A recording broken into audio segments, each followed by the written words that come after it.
Hello, I'm Jana Szelewiński and you're watching Break the Fake. They make them, we break them, and tell you everything you need to know.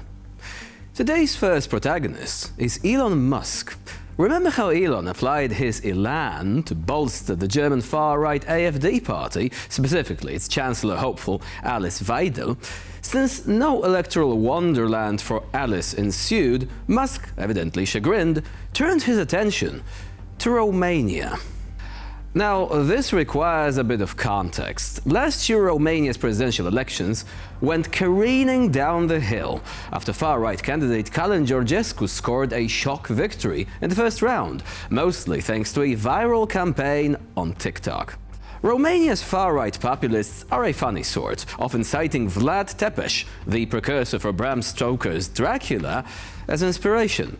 Georgescu, however, ditched Vlad the Impaler in favor of Vlad the Invader, saying Putin loves his country and generally lavishing praise upon him, war crimes in Ukraine notwithstanding. Apart from his love of the Russian leader, he also hates NATO and believes Ukraine is a fictional state. So yeah, no prizes for guessing who's that particular Pokemon. And if this isn't already a bit sus, remember that Romania is home to an important US military installation while also providing significant support to Ukraine, which Georgescu promised would be scrapped if he won the race. Instead, he says his nation should embrace Russian wisdom. Yeah, sweet. Investigators, however, would have none of it and began sniffing for traces of Russian wisdom in the guy's online campaign. I mean, when you poll at single digits, declare almost zero campaign spending, and then get catapulted to 22%, that might raise a few judicial eyebrows, let's be honest. All this led to the reset button being smashed on the presidential race, angering quite a few people in the process, and then to Georgescu being detained for questioning this week.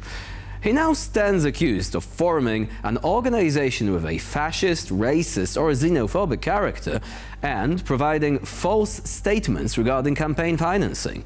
Now, just to reassure everyone, the accusations were complete nonsense. Upon his release, the man greeted the crowds outside with this totally not fascist gesture. Now, remember who also seems to enjoy his Roman salutes? When news broke of Georgescu's indictment, Elon Musk immediately took to X, saying, and I quote, "They just arrested the person who won the most votes in the Romanian presidential election. This is messed up." End of quote. Oh, so he's an Eastern Europe expert now. Next thing we know, he's gonna say communist dictator Nicolae Ceausescu was the victim of cancel culture. But you know what's really messed up though? The idea that democracy cannot fight back if someone tries to hijack it.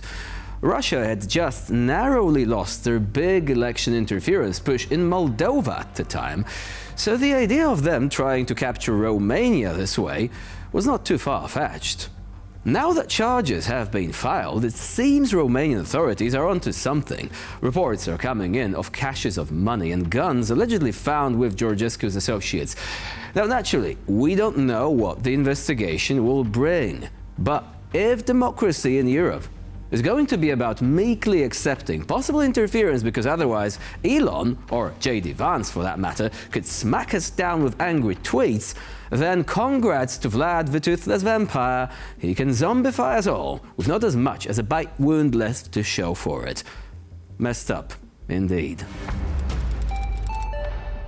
And now for a visit with the Russian propaganda machine, where history is rewritten daily, logic is optional, and the only thing in greater supply than vodka is blind loyalty.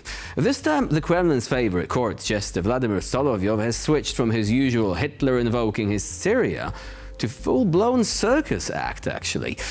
What can the West even give to Ukraine? 17th century bows, 3 rusty spears, Riga balsam, he scoffs, presumably while adjusting his latest Italian designer jacket purchased with the blood money of a collapsing empire.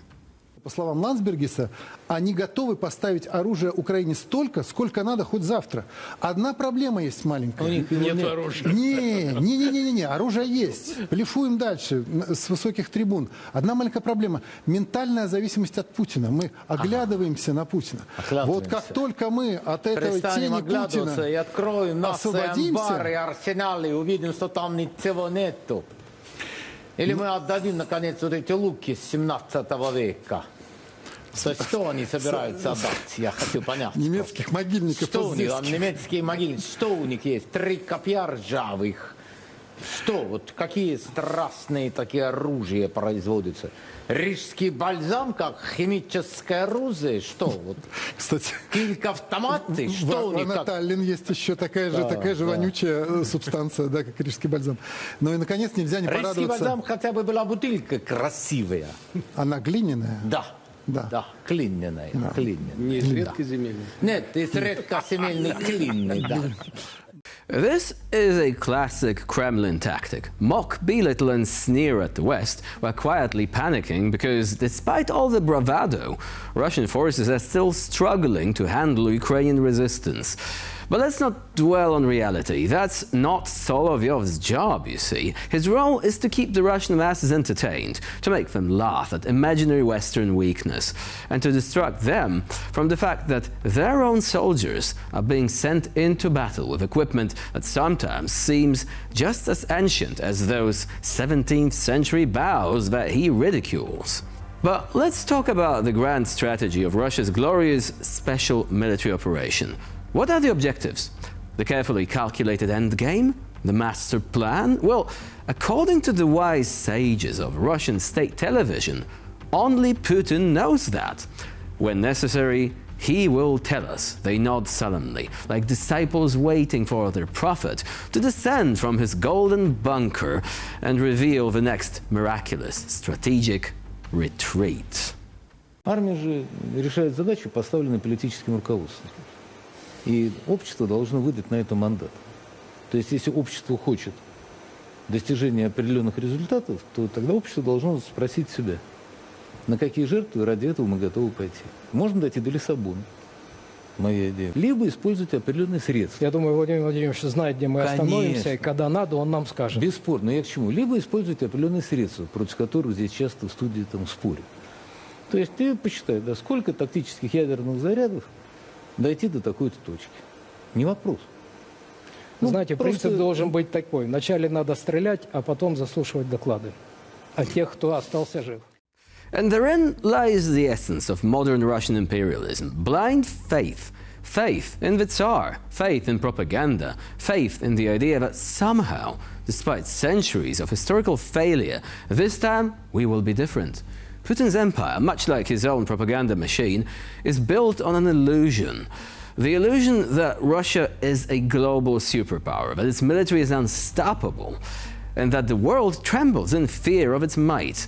Meanwhile, reality tells a different story, one of desperation, of a crumbling economy, of increasing isolation, and of a war effort held together by sheer arrogance and decades of unchecked corruption.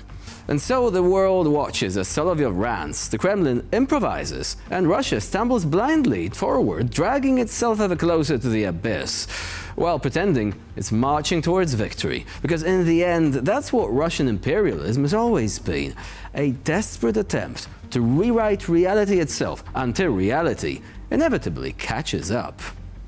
And with this, we conclude this edition of Break the Fake. Please stay with us here on TVP World for more latest news and updates.